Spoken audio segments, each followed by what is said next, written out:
Hello, I'm Christine Schiesel, Member and Visitor Services Associate and Docent.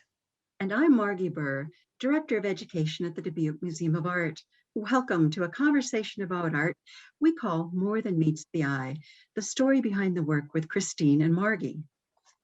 On June 26th, the current exhibitions, the 2021 DuMA Biennial and Emotionscapes, paintings by Joyce Polance, opened. And what stunning exhibitions they are. Now, 2020 was a turbulent year that saw protests over systematic racism, the onset of a deadly pandemic, and a contentious presidential election.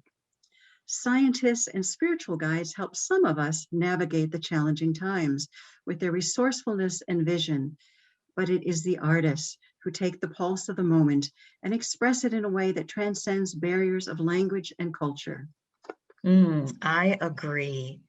Artists find connections. They confront contradiction and play with ambiguity. They shine a light on social issues and call out injustice and cruelty. Artists bring us face to face with humanity's imperfections and its nobility.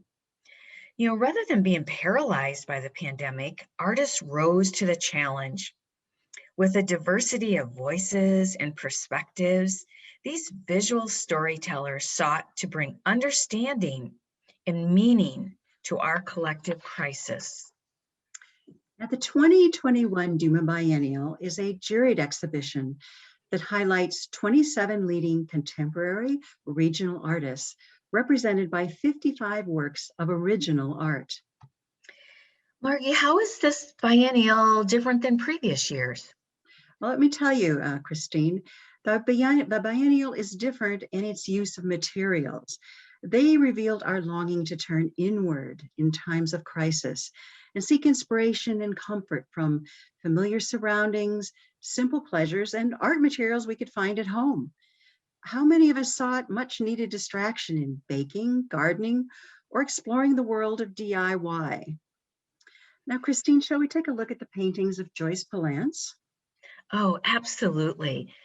Joyce uses landscape as a metaphor for life. Filled with emotion, they address issues of ambiguity and disruption. They are the landscape equivalent of Edvard Munch's Scream. And here's a quote from Joyce. Quote, "My paintings blur the definitions of figures and landscape. Trees, water, and mountains scream, dissolving into creatures, churning with inner turmoil, and expression," end quote. Oh, that's very intense. Christine and I would like to invite you to experience the biennial and Polance exhibitions. Think of the works as visual guideposts that may help you reflect upon who you were, what you learned, and how you changed during this unique moment in time. As we return to normalcy, there is an appetite for shared experiences and a desire to recapture the sense of community that social distancing prevented. The diverse and evocative voices of these exhibitions will spark conversations and create memorable ways to gather together and share these stories. We really look forward to reconnecting with you. Hopefully, we'll see you walk through the doors at the museum. And as a reminder, we are open on Sunday afternoons as well from 1 to 4.